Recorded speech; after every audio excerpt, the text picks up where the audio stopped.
भान नहीं होता है कि एक दिन जाना है और समय को आसक्ति में व्यतीत कर देते हैं। और जैसे ही भक्ति की ओर उन्मुख होते हैं उसका क्या फल मिलता है इसे भी वर्णन। तो वही वाणी सुखदेव जी के द्वारा परीक्षित को कहा जाता है कि गृहस्थ होने के बाद व्यक्ति उलझा हुआ रहता है। व्यक्ति को हमेशा भगवान का नाम स्मरण करते रहना चाहिए। प्रश्न था कि क्या करना चाहिए, मरने वाले व्यक्ति को क्या करना चाहिए? तो भगवान का नाम स्मरण करना चाहिए और नाम स्मरण के साथ साथ संतों का संग, संतों के बीच रहना चाहिए, क्योंकि संत के समक्ष रहेंगे। संत भगवान के मर्मज्ञ होते हैं, उनके हृदय में भगवान की प्रतिमूर्ति बसी हुई है। जो हाथ भगवान की पूजा नहीं करता, जिस मुख से भगवान का नाम नहीं निकलता, वह व्यर्थ है, उसकी कोई औचित्य नहीं, उसका कोई अस्तित्व नहीं। जिसके हृदय में भगवान का भाव नहीं हो, जिसके मुख से भगवान की वाणी नहीं निकली, जिसके हाथ से भगवान की पूजा नहीं हुई, वह बेकार। इसलिए मरते हुए व्यक्ति को भगवान का भजन करना चाहिए। प्रश्न था मरते हुए व्यक्ति को। अब इस मरते हुए व्यक्ति से यह समझाया गया है कि 7 दिनों का आधान हुआ परीक्षित जी को, और केवल परीक्षित जी को ही तो नहीं मरना था, मरना तो सबको। तो सभी व्यक्ति को भगवान का भजन करते रहना चाहिए। परीक्षित जी इन सब बातों को अब जब जान लेते हैं कि ठीक है भजन करना चाहिए, हम लोगों ने भजन के द्वारा भी अनुभव किया, अब परीक्षित जी कहते हैं कि हे प्रभु, हे ऋषिवर, बताइए कि भगवान का ध्यान कैसे करें? उसकी कोई विधि है, कोई विधान है कि ध्यान कैसे किया जाए? तो भगवान का ध्यान करने के लिए सुखदेव जी के द्वारा 4 निर्देश दी गई है ध्यान लगाने के लिए। इस 4 बात पर हम लोग ध्यान देंगे कि सबसे पहली बात जो है महत्वपूर्ण, एक आसन पर बैठने का अभ्यास करना चाहिए। इस परीक्षा में, इस वर्ग में हम लोग प्रवेश कर गए, कम से कम 4 घंटा बैठने का अभ्यास 7 दिन को होगा। तो एक आसन पर बैठने का अभ्यास करना चाहिए, ध्यान लगाने का। भगवान क्यों बैठे हुए हैं? भगवान को कथा सुनने के लिए बैठे हैं, लगातार बैठते हैं। मन में होता है कि कहीं चल जाए, कहीं फिर कोनो बढ़िया गीत दो देते, रुकिए जाए। तो इसी बहाने भगवान की लीला सुनने के लिए, भगवान की कथा सुनने के लिए एक आसन पर बैठना है।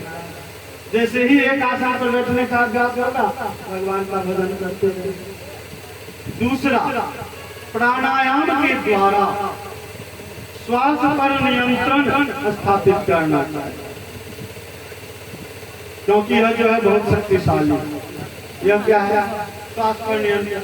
योग का उल्लेख किए थे, प्राणायाम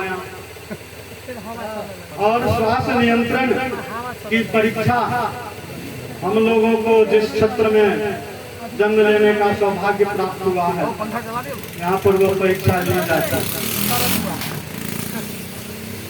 जब गृहस्थ आश्रम में प्रवेश करते हैं, सभी पुरुषों को उस परीक्षा से गुजरना पड़ता है। राम जी को भी गुजरना पड़ता है। श्वास प्रश्वास पर नियंत्रण के लिए परीक्षण के समय आदरणीय कुंज बिहारी जी के द्वारा भी गाया गया, उल्लेख किया गया। मिथिला क्षेत्र में परीक्षण के समय क्या होता है कि जिस युवक को, जिस लड़के को यहाँ लाया गया है, उसकी सहन शक्ति कैसी है? दबियोनी ना गीत है, तो वर को दाबा जाता है, नाक दाबा जाता है पान के पत्ते से। वही श्वास प्रश्वास पर उसकी क्या नियंत्रण है? तो यह दूसरी टास्क जो है यह हुई कि यह कैसे होगा संभव, उस पर नियंत्रण कैसे होगा? प्राणायाम के द्वारा, योग, प्राणायाम, ध्यान, इससे एकाग्रचित्तता उत्पन्न होगी। तीसरा है संसार में सबके साथ रहो लेकिन संग किसी का नहीं। अब सुखदेव जी महाराज ये क्या कर दी? आप लोगों को थोड़ा पता नहीं लगा कि सबके साथ रहो और किसी से संग नहीं करो। तो संगे नहीं करेंगे, बगल में बहिनता नहीं रहेंगे तो साथ क्या होगा? संग के द्वारा ही साथ होगा। इसका मतलब हुआ कि आप रहिए, गृहस्थ आश्रम में आइए, परिवार बसाइए, समाज में रहिए, देश में रहिए, लेकिन किसी से आसक्ति नहीं रही। यहाँ स्थिति उल्टी है। पहले तो कल भी बात था कि पति पत्नी कम से कम एक वर्तमान, अब उस एक से इच्छा उस एक को हो जाता, वो भी हो गया। मूरन देख लीजिए, नया निकली देख लीजिए, विवाहो भजे, ये क्या हुआ? आसक्ति। वर्तमान स्थिति है, जो वर्तमान स्थिति है मेरी नजर में जो व्यवस्था है कि जिस दिन आपने अपने पुत्र का विवाह करवा दिया उस दिन से आप उससे पृथक हो गए। बंटवारा वहीं से डिवीजन शुरू होता है। ये मेरी अनुभव है, कोई व्यक्ति इसे दूसरे रूप में नहीं लेंगे। मेरा जो अनुभव है, मेरे अनुभव के अनुरूप जिस दिन आपने अपने पुत्र का विवाह किया उसी दिन से आप उससे अलग हो गए, जो प्रमाणित भी होता है। शादी हुआ, महारानी आए गांव में, हमने अब कलेजे पर पत्थर रख के माता जी पत्थर कर रखना पड़ता है आसक्ति के कारण। उसी आसक्ति को मैं थोड़ा वर्णित करता हूँ। कलेजे पर पत्थर रख की कहे नहीं मानल तो तेहन अलग जो 4 दिन के बाद कहल के हमरो ले ले चल। तो यह जो आसक्ति है, उस आसक्ति के कारण उस पुत्र और उस पुत्र वधू का वियोग उत्पन्न होता है। अब जाने के बाद भी मोह नहीं छूटती है, आसक्ति नहीं छूटती। कान में दौड़ कर बुआ रे फोन करी, यह क्या है? आसक्ति। चला गया, नहीं आया, देखियो ज्ञान है 4 दिन में जिंदगी भर बसली, 4 दिन में अपना लड़के दोनों ने किया। आसक्ति का उदाहरण यही है आसक्ति। तो वही इस आसक्ति में रहेंगे भगवान के प्रति हमारा ध्यान सबके साथ रहिए। आप अपना कर्तव्य समझ करके अपने पुत्र का पालन पोषण कीजिए, उसका विवाह ना करवाइए। एक छोटा बच्चा है, उसके प्रति सबको लगाव होता है, लेकिन अब कोई मेहमान के रूप में आते हैं, किसी घर में छोटा बच्चा रहता है, अब उस छोटे बच्चे के प्रति उस मेहमान का इतना लगाव हो जाता है कि जाने के बाद बहुत दिनों तक उस बच्चे के प्रति चिंतित रहता है। क्या हुआ? आसक्ति। ऐसा नहीं रखते, आइए बच्चा है बहुत बढ़ाते, उसके बाद राम सलाम, कोई पहचान, जहाँ गए वहाँ रम गए, जिस रूप में है उसे स्वीकार कर लिया। यह हुआ संसार का त्याग। तो अब प्रमाणित हो गया कि सब क्या संग कीजिए, सबके साथ रहिए, लेकिन संग किसी का नहीं। आसक्ति का त्याग। चौथा जो सबक मिला, बतलाया गया कि इंद्रियों को अपने वश में रखो। 5 इंद्रियों की चर्चा किए थे, 5 का कि 10 का? 10 का उल्लेख था। 5 ज्ञान इंद्रियां और 5 कर्म इंद्रियां। तो सुखदेव जी महाराज कहते हैं कि इंद्रियों को वश में रखो। भाई वश में रखना क्या है? 5 ज्ञान इंद्रियां जो उन 5 ज्ञान इंद्रियों के द्वारा क्या क्या इच्छा होती है। आंख की इच्छा सदैव होती है बढ़िया वस्तु ही देखी, खराब वस्तु नहीं देखते। कपड़ा खरीद नहीं जाता, कहीं चटकीला होना चाहिए, चमकीला होना चाहिए।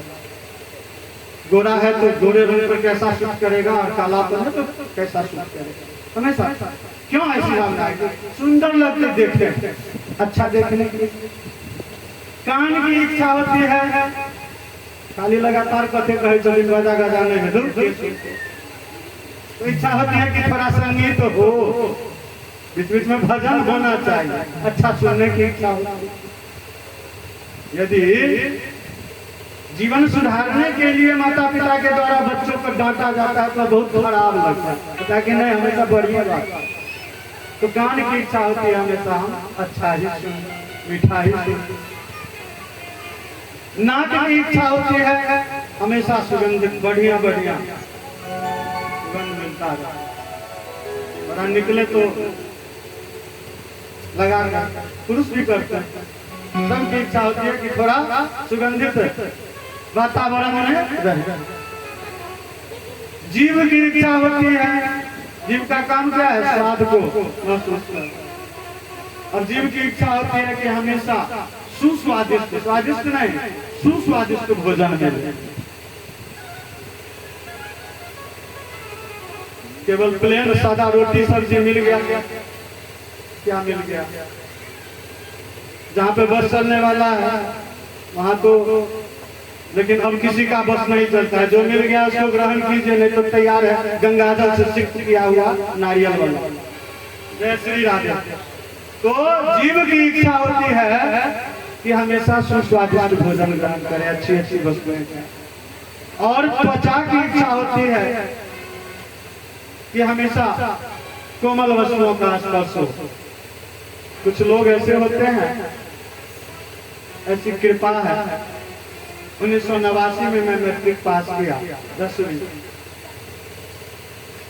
और उस वर्ष प्रथम वर्ष अपने ही गांव के हैं रतन बंधु पान भंडार, उनके साथ 5 जनों के साथ मेरा 5वां स्थान का नंबर था। देवघर गया 89 ईस्वी में, वो मोटा सा कांवड़। मैट्रिक पास किए थे, 14 वर्ष का लड़का, मिथिला वाला कांवड़। पहले दिन ही गए, इतना बड़ा बड़ा छाला निकल गया। अब तो रास्ता सुगम हो गया है, पहले बहुत कठिन ओरिजिनल जिलेबिया और अब रखिया सब कुछ सुइया की अनुभूति हुई।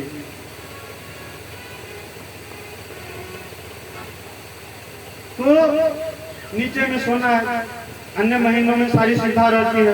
89 की बात है, कितने बरस हो गए जोड़ घटाव कर लीजिएगा। उस समय में कुछ संसाधन नहीं था, पहाड़ से जो पानी निकला झरना से वही पीना है। गिन चुन के कहीं कहीं पे धर्मशाला था, वैसे ही नीचे में सो जाओ।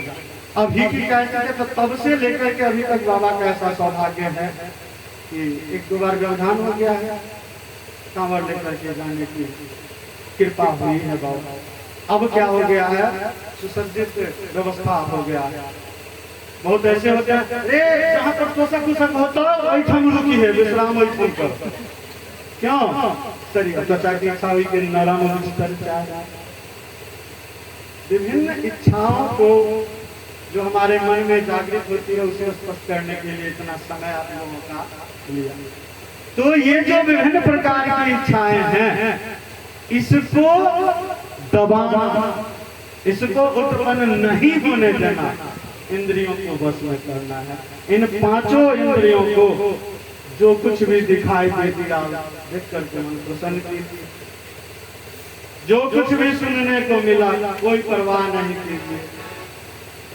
रूखी सूखी मिल गया सहर्ष ग्रहण कर लीजिए। अखरे चौकी पर सोने का अवसर मिला, नीचे में घास पर सोने का मिला, आराम से सोई।